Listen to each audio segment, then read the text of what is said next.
I'm going to show you how to take a lettuce head and make beautiful, crispy leaves for wrapping any food. First, you take your head of lettuce and you cut around the core.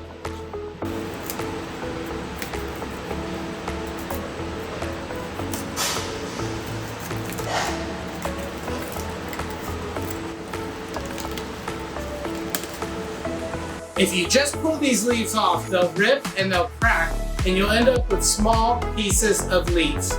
So that doesn't happen, start some cold running water and use that to help you.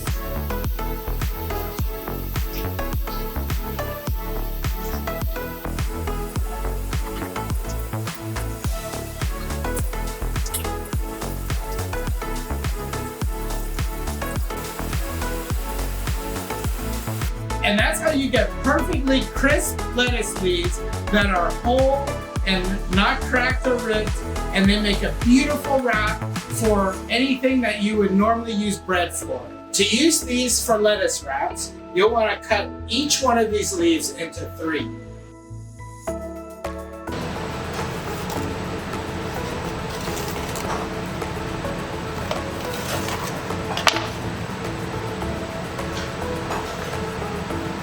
Thanks for watching. Please comment, like, and subscribe.